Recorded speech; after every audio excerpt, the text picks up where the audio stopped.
If you haven't guessed it, for your first quickfire, you'll be cooking up some rattlesnake. Oh boy. I had this major fear of snakes. Slithering and the coiling and ugh. Should have practiced my rattlesnake skills. I don't like snake. I don't like the look of it. It doesn't like the look of me. We're not friends. I'm making a rattlesnake fritter. Yummy. At my restaurant, I cook a lot of weird stuff, like goat liver and barracuda, but rattlesnake is new to me, and I'm freaking out about it. If I think snake, I think beer. So I made a little beer batter tempura with the rattlesnake marinated in lime juice, just a little warm succotash salad, and zucchini almond gazpacho. Thank you so much. Thank you. Here in Guadalajara, we are nationally well known for two dishes, tortas ahogadas and birria, a goat stew.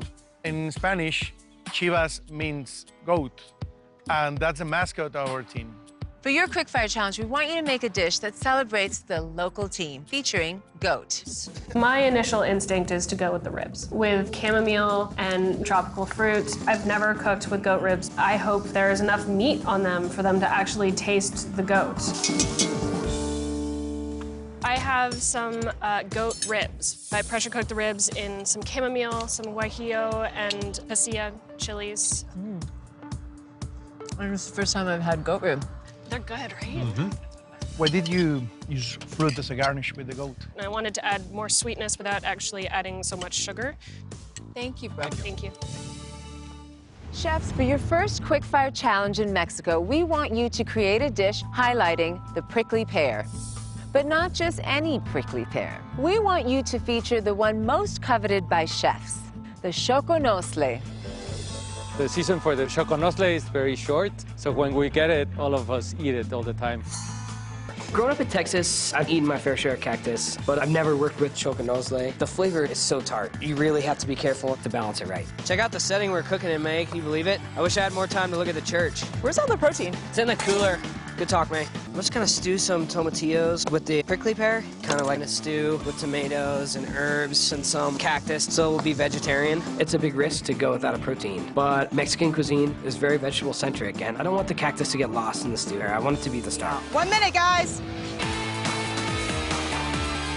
4, 3, 2, 1. Time's up. Hands up, utensils down. Hi, Doug. How was this quickfire for you? It was actually really fun. So it's a stew of the choconosle, tomatillos, tomatoes, roasted peppers, some of the purple cactus, and some toasted pumpkin seeds. I like the idea of being vegetable-driven. A lot of people don't realize this, but Mexican food is mostly vegetables. The state of Hawaii is, in fact, the #1 per capita consumer of this product. We want to see what you can do with what is lovingly referred to by the locals as Hawaiian steak. Yeah.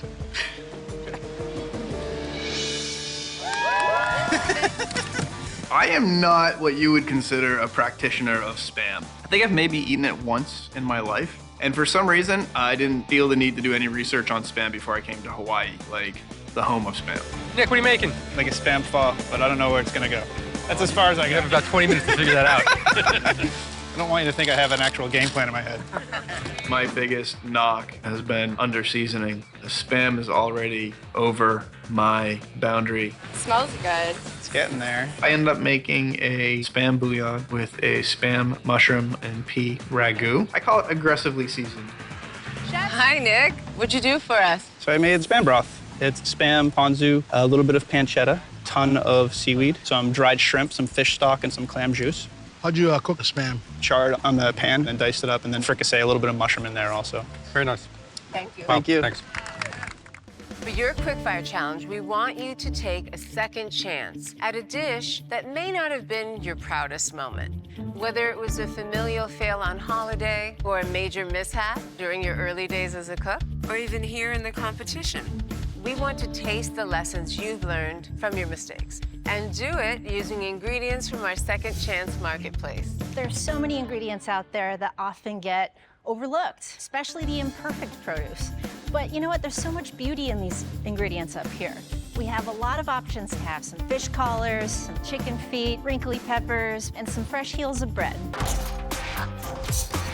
I'm doing a soy braised fish head dish because one of the first dishes I had to do, and I got yelled at about it a lot. So kind of my redemption. Fish heads is one of my favorite ingredients. The lips are one of my favorite parts because it's pure collagen and it absorbs all that flavor. I am using fish heads, the soft ginger, and leftover wine. I don't know how old these gingers are, but they're so dried out and it's just not grating well. What's up, old ginger? Spicy. Shoda, please come up.